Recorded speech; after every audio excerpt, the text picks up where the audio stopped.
Buenas, corillo de Curiosidad Científica. Aquí Agustín Valenzuela, su host, el host de Curiosidad Científica. Recuerden seguirme en Curiosidad Científica Podcast para que se enteren de todas las maravillas del universo en Instagram. Vayan a Instagram y chequen Curiosidad Científica Podcast todos juntos. También les quiero dejar saber que yo soy parte de la red de podcast de Puerto Rico, de PR Sin Filtro.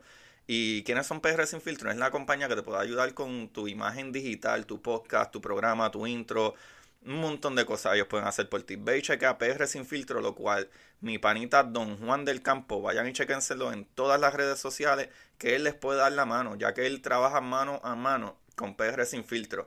Y no solo yo y Juan, también Juan del Campo tiene su propio podcast que está muy brutal, que se llama Café en Mano Podcast. Se lo pueden chequear en todas las plataformas. ¿Y saben quién más? Tenemos también a Ana Resto con su podcast de finanzas que te puede ayudar. Incluso puedes contactarte con ella para reparar tu crédito, muchas cositas financieras. Ana Resto y su podcast, El Pocket. Vayan, chequénselo. ¿Y qué más tenemos? Pues corillo, tenemos también a Jai con su podcast que se llama Mamacitas Down to Earth, lo cual ella habla de diferentes temas, ¿verdad? De mujeres, de cosas que le suceden y cositas así, que son bastante interesantes, actually. He aprendido un poquito ahí. Tú sabes que a mí me gusta aprender. So, corillo, vayan y chequense en la, ¿verdad? La red de podcast de prsinfiltro.com/podcast para que se lo disfruten. Ahora, vamos al capítulo. Como dice Marie Curie, en la vida no existe nada que temer, solo cosas que comprender.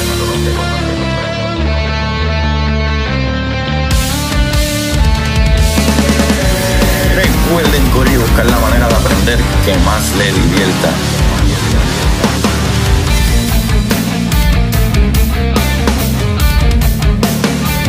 Neil deGrasse Tyson dice: nadie que es curioso es tonto. Las personas que no hacen preguntas permanecen ignorantes el resto de su vida. Y para ustedes, esto es Curiosidad Científica.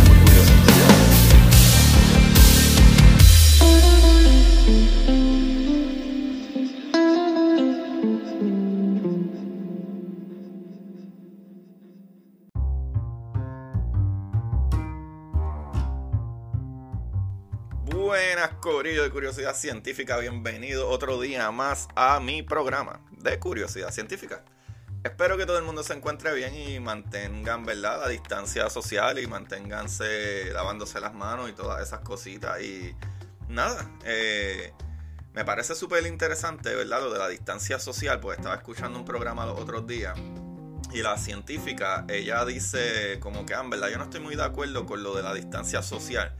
Y el host le pregunta a ella como que, ay, ¿por qué? Y ella dice como que, ahora más que nada necesitamos mucha más socialización. Lo que necesitamos es distancia física. Y yo creo que hace mucho sentido. Anyway, mi gente, pues yo aquí pues les traeré parte de las cositas que ayudan, ¿verdad? Para uno mantenerse sano y cuerdo. Y creo que estos capitulitos ayudan a eso. Tanto para mí, ¿verdad?, que me tomo el tiempo de leer y escribir y grabar y me divierto y me ayuda psicológicamente, como para ustedes que lo escuchan. Díganme si no es cierto.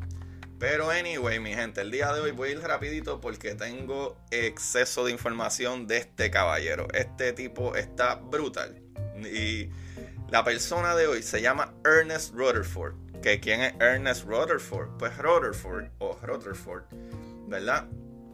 También conocido como Lord Rutherford. Fue un físico y químico, ¿verdad?, de Nueva Zelanda, dedicado al estudio de las partículas radioactivas y a quien se le acredita, corillo, escuchen esto, el descubrimiento del núcleo central del átomo, que cambió para siempre el curso de la investigación de la física. Este muchachito dijo, no, el átomo debe de verse de esta manera. Y incluso hizo unos experimentos que van a ver un poquito más adelante de qué se trata. Este hombre es súper fascinante. Este científico es súper duro. Van a ver. Pues Ernest Rutherford nació el 30 de agosto de 1871 en la ciudad de Nelson, en el estado de Nueva Zelanda, siendo hijo de James Rutherford, y verdad que era un granjero y mecánico de origen escocés, y Martha Rutherford, una maestra de origen inglés que emigró antes de casarse, ¿verdad? Ella provenía de una familia humilde y sencilla. Y eso está brutal, como toda esta gente, como Marie Curie, como este caballero, como muchos de ellos salen de familias humildes y pobres o salen de vicisitudes, como las que, ¿verdad? En aquellos tiempos sucedían, como las leyes en contra de las mujeres y X o Y y cosas como estas. Pues, anyway, ¿verdad? Como en cada hogar del mundo, ¿verdad? Su familia aspiraba al éxito de sus descendientes dentro de los ámbitos académicos de la sociedad del siglo XIX en aquel momento. De esa forma, este futuro científico creció siendo un ciudadano común, ¿verdad? Logrando culminar sus estudios académicos para el año 1893 con la obtención de su primera licenciatura en Christchurch, Nueva Zelanda. 2 años más tarde, se indica la gran oportunidad de ingresar a la Universidad de Cambridge, la cual le permitió continuar sus estudios en Gran Bretaña a los laboratorios Cavendish de Cambridge, bajo la dirección del descubridor del electrón J.J. Thomson. Otro duro más, ¿verdad? Quien posteriormente se convertiría en su predecesor. O sea, él tomó la posición de Thomson later. Pero el primer lugar, los esfuerzos y aportaciones de Rutherford fueron enfocados en el campo de ondas hertzianas y su recepción a gran distancia. Del mismo modo, indagó sobre la detección de las radiaciones electromagnéticas y sobre la ionización del aire producida por los rayos X. Aquí tengo que pausar. La ionización es cuando viene un rayo, como los rayos X, los mismos rayos del sol y todo eso, y vienen esas partículas que, ¿verdad?, que vienen en la luz, tienen tanta energía que noquean, que le dan un cantazo a esos átomos y hace que esos átomos pierdan electrones. Cuando esos átomos pierden o ganan electrones, eso se le dice ionización. Pero vamos allá, ¿verdad? Posteriormente, para el año de 1898, luego de cumplir un periodo de 3 años en Cambridge, Ernest Rutherford recibió una oferta de trabajo para ejercer labores en la Universidad de McGill en Montreal, la cual terminó aceptando, ¿verdad?, con mucha gratitud, imagínate, convirtiéndose en uno de los pocos jóvenes, ¿verdad?, en adquirir un puesto de trabajo dentro de una de las más reconocidas instituciones académicas en el campo de física, corillo. Eso está brutal. Eso está súper brutal. Pero anyway, más adelante, en el año 1902, tras haber contraído matrimonio con su prometida Mary Newton y haber experimentado el nacimiento de su única hija, Eileen, Ernest Rutherford, ¿verdad?, decidió reincorporarse en la búsqueda de nuevos descubrimientos para la química. Esto lo llevó a plantear la teoría sobre la radioactividad natural asociada a las transformaciones ¿verdad?, espontáneas de los elementos, ¿verdad?, con el apoyo del científico Frederick Soddy. Asimismo, colaboró con Hans Geiger en el desarrollo del contador de radiación conocido como contador Geiger.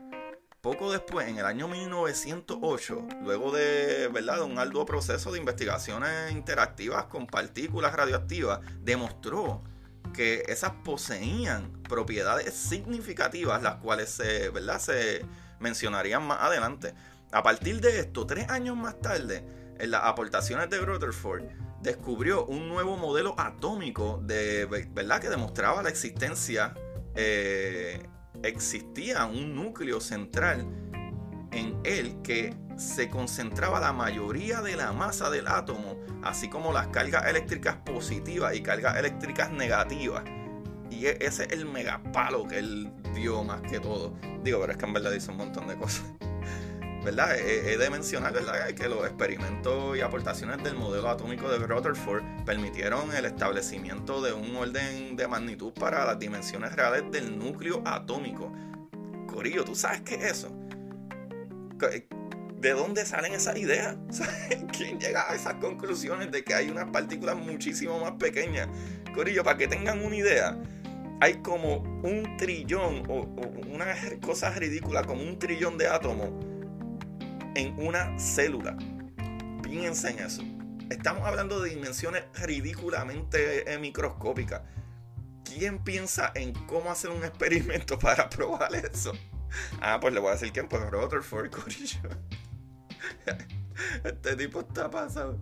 Corillo, su éxito se debía, ¿verdad?, en gran parte a su creatividad, ¿verdad?, su imaginación tan creativa que le permitía ver más allá de lo obvio. Definitivamente tenía una muy buena imaginación. Sin prestar atención a las posibles consecuencias teóricas más cercanas, ya que simplemente no podía tolerar que los grandes recursos de la humanidad fueran implementados de manera, ¿verdad?, inconsciente. ¿Qué sucede? Entre otras de sus grandes investigaciones, Ernest Rutherford logró demostrar que la emisión de energía térmica debido a la desintegración nuclear era entre 20.000 y 100.000 veces superior, ¿verdad?, al producido por una reacción química. Eso está brutal. Corillo, les voy a explicar qué es eso ya mismito. Asimismo, ¿verdad?, planteó la hipótesis de que tal energía podía explicar la energía, ¿verdad?, desprendida por el Sol, debido a que, en su opinión, la Tierra conserva una temperatura constante, ¿verdad? Esa era la opinión de él en el momento. ¿Verdad?, representaría un gran avance en la exploración del potencial terrestre para los tiempos en que Albert Einstein descubra la equivalencia entre masa y energía. Y van a ver por qué esto es importante, porque cabe destacar que la biografía de Rutherford, que la mayor parte de estas investigaciones fueron realizadas durante el periodo de la Primera Guerra Mundial, ¿verdad?, en los 1900 a 1911 o 13 por ahí, el cual, digo, no, la guerra no fue en los 1900, fue para como en 1907 para adelante, algo así. Pero cuando él terminó de postular todas estas ideas eran como el 1913, lo cual, ¿verdad?, lo que él decía en ese periodo en el cual los altos mandos militares, ¿verdad?, en compañía de las máximas autoridades gubernamentales, buscaban la implementación de armas de origen sintético. No obstante, muchos de estos proyectos de Rutherford, ¿verdad?, aportes a la física, fueron rechazados debido a que en su mayoría los científicos más reconocidos promulgaban que la simple idea de implementar los avances de la física y química en conflictos bélicos de esa magnitud era un total desperdicio. También hay que destacar que para ese entonces la tecnología no había realizado muchos avances en beneficio a la población. Algo tan sencillo como apreciar una fotografía tomada desde el cielo era considerado, ¿verdad?, algo increíble, un invento de última generación. Pero durante la Primera Guerra Mundial, cuando todo cambió, ¿verdad?, gradualmente, a pesar de que los avances de la química y los de la técnica se mantenían separados por ideas distintas, se logró combinar ambos contextos para generar grandes proyectos de última generación, ¿verdad?, que promovió el crecimiento y la productividad de la ciencia y la tecnología en las últimas décadas del siglo XIX y a principios del siglo XX.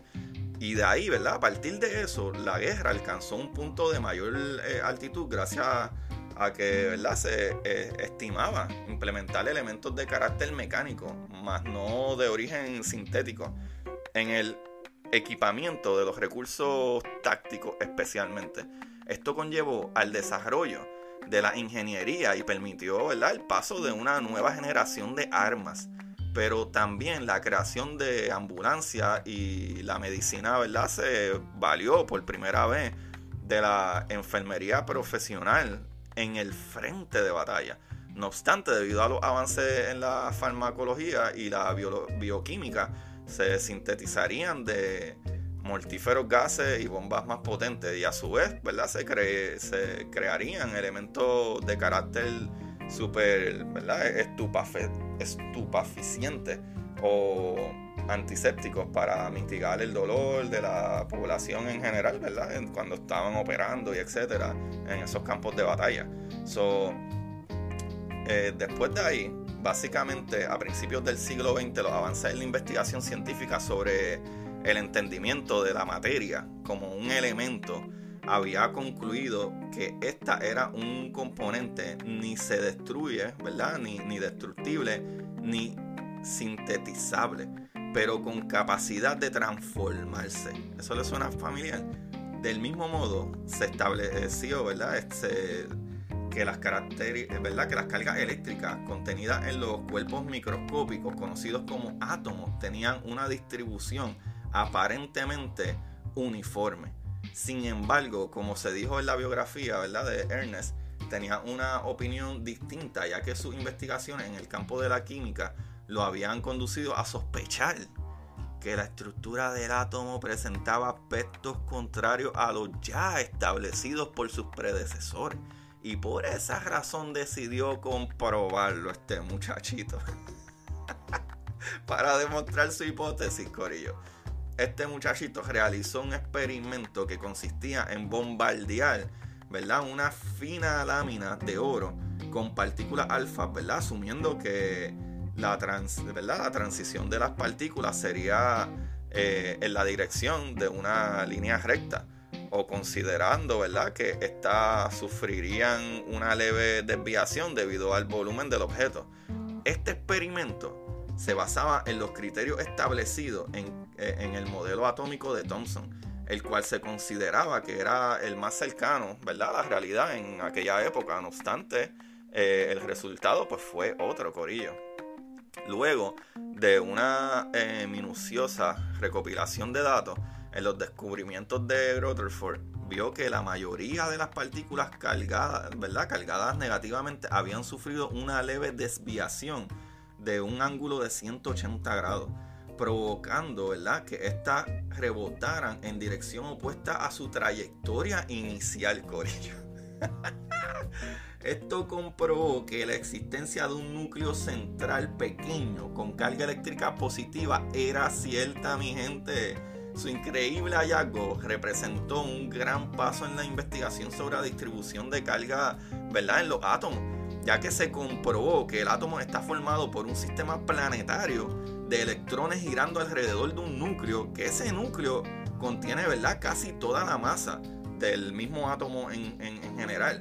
Y a partir de ese acontecimiento se planteó la teoría de que la suma de las cargas eléctricas negativas de los electrones debe ser igual a la carga positiva del núcleo, ya que el átomo es eléctricamente neutro. ¡Boom! Eso está tan brutal, corillo. Esto confirmó a Rutherford que los átomos, ¿verdad?, de la lámina debían ser estructuras básicamente vacías, que poseían órbitas o espacios donde se concentraban la mayoría de las cargas y por los cuales se desplazaban los electrones, dándole un tamaño y forma, ¿verdad?, algo indefinida.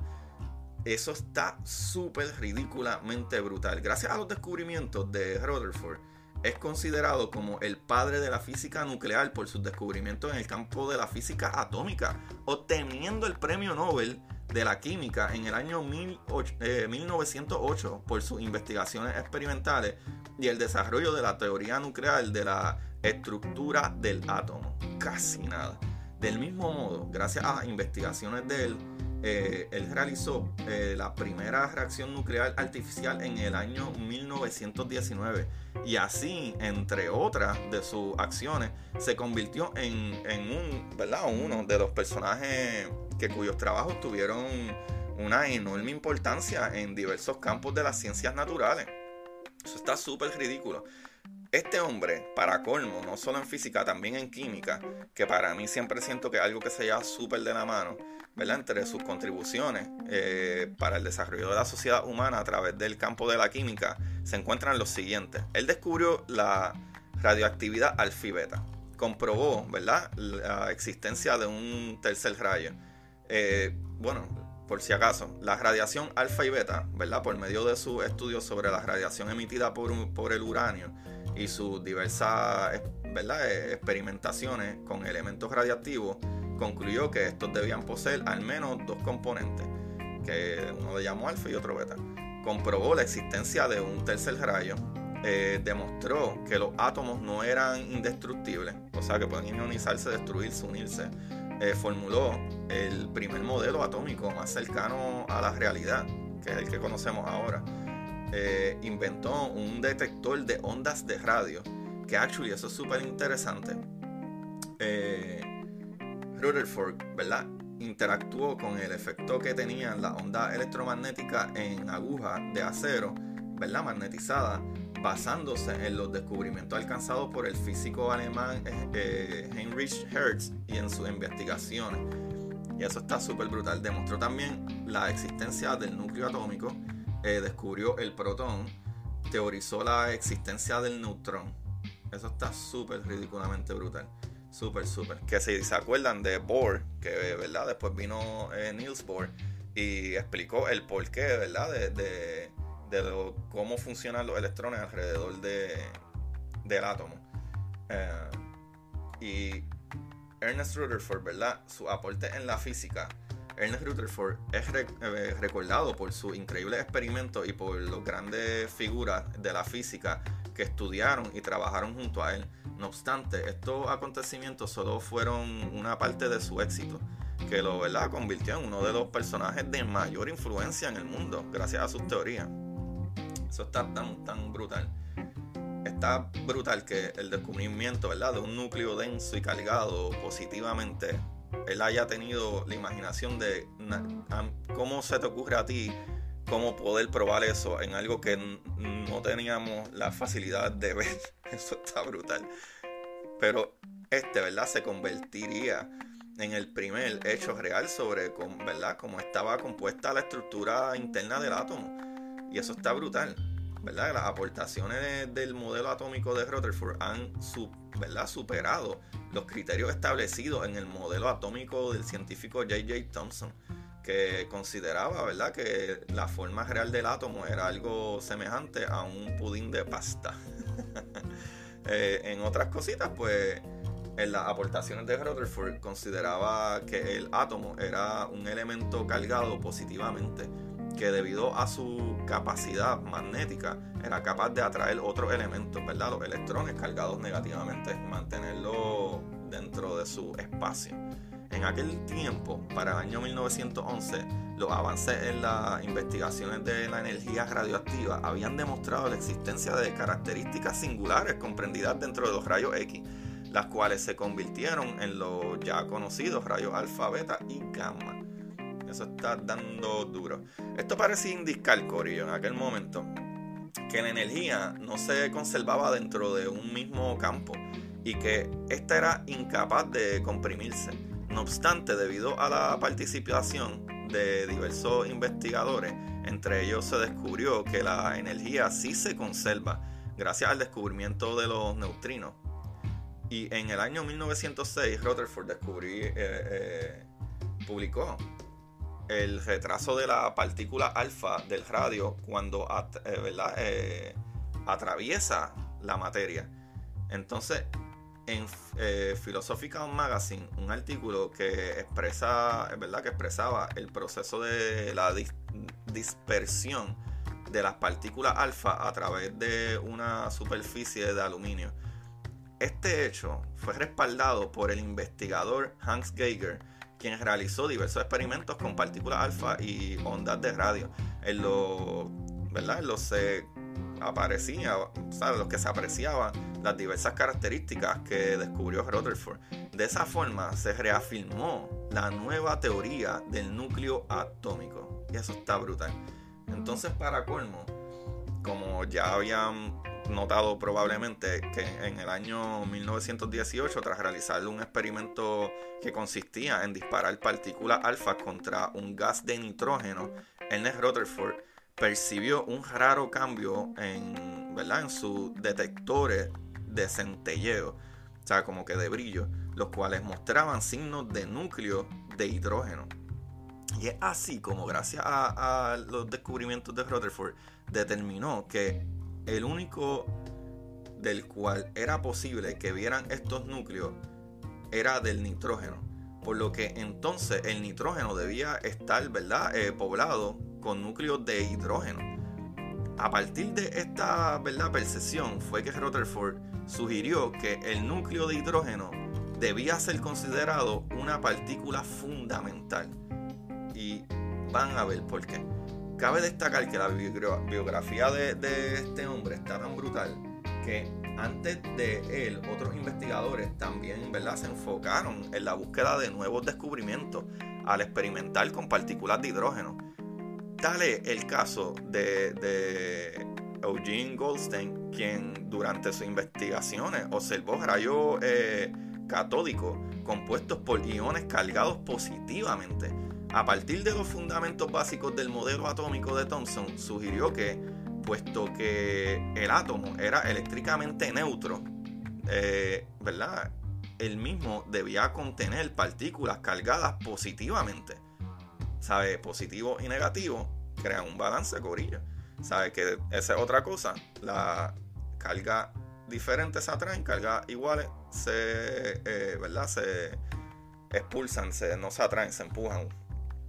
Y, ¿verdad?, he de señalar que existen teorías que acreditan la hipótesis de que el protón podía haberse descubierto antes que el electrón, pues que este físico alemán durante su carrera como científico observó en el año 1886 al estudiar los rayos catódicos. Y este físico alemán que estamos hablando no es Rutherford ahora, es Thomson, que empleando, ¿verdad?, un tubo modificado con el cátodo perforado, se transmitían una serie de rayos que producían una fluorescencia característica, y así fue que descubrió el electrón.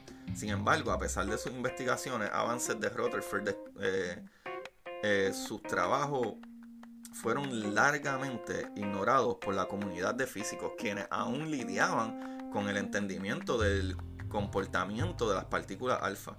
Entre los años 1899 y 1900, los físicos Ernest Rutherford y Paul Villard habían catalogado los rayos de energía radioactiva en 3 tipos: alfa, beta y gamma.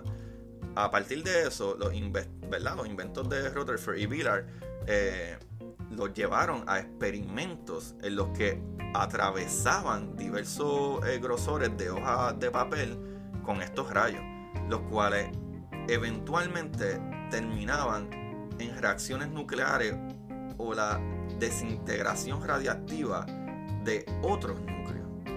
Eso está súper brutal. Entre papel, aluminio, papel, aluminio y LED. Sin embargo, corillo, se determinó que su capacidad de penetración era mínima, ¿verdad? Los rayos alfa y beta.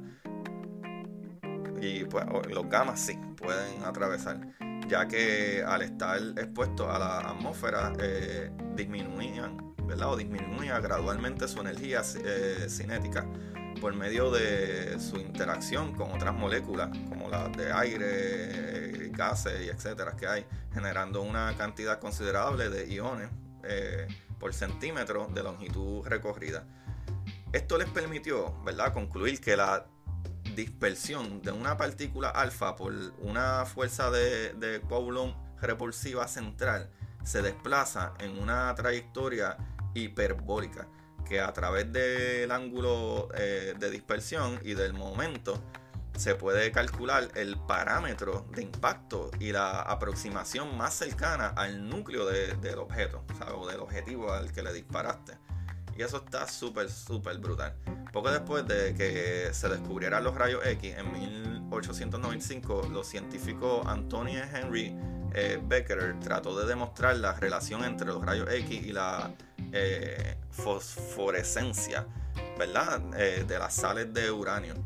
En uno de sus experimentos envolvió una placa fotográfica en papel negro, colocó una muestra de sal de uranio sobre ella y la expuso a la luz solar. Al revelar, ¿verdad?, la placa, apareció que los rayos emitidos por la sal habían penetrado a través del papel. ¡Qué energía más exagerada! Por su parte, Ernest Rutherford en el año 1899 comenzó a investigar la naturaleza de los rayos emitidos por el uranio y pronto, ¿verdad?, se dio cuenta que el uranio emitía rayos alfa y beta, lo cual permitía que éste se transformara en otro elemento. De acuerdo con la descripción del átomo nuclear, Rutherford atribuyó el fenómeno de la radioactividad a reacciones que se efectúan en los núcleos de los átomos a Marie Curie, la súper brillante mujer que conocemos. Eso está súper brutal.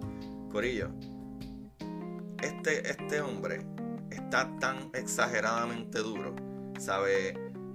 tiene una historia tan ridículamente grande y gratificante, pero lo más que a mí me vuela la cabeza es cómo tú puedes llegar a tantas conclusiones, ¿sabes? Cómo el cerebro humano, ¿sabes? Piensa en todas estas cosas y puede inventar un modelo, inventar una manera, porque no es solo inventar un modelo de algo que parezca o haga lógica.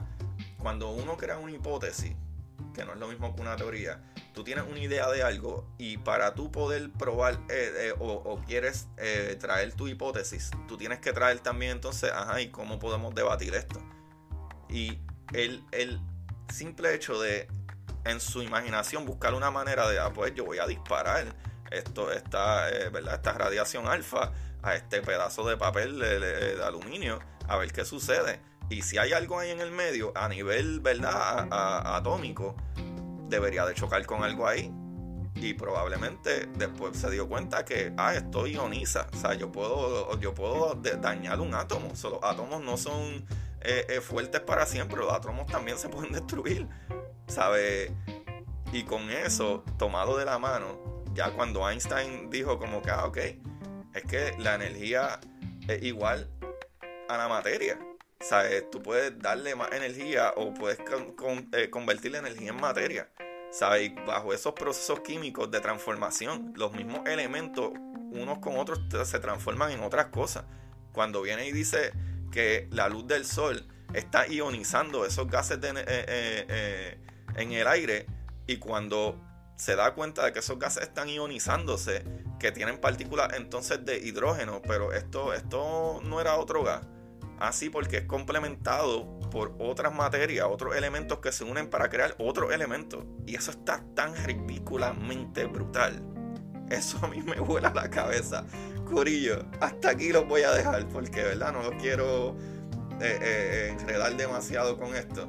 Pero esta información la saqué de personajeshistóricos.com, de biografiayvidas.com y de quien.net.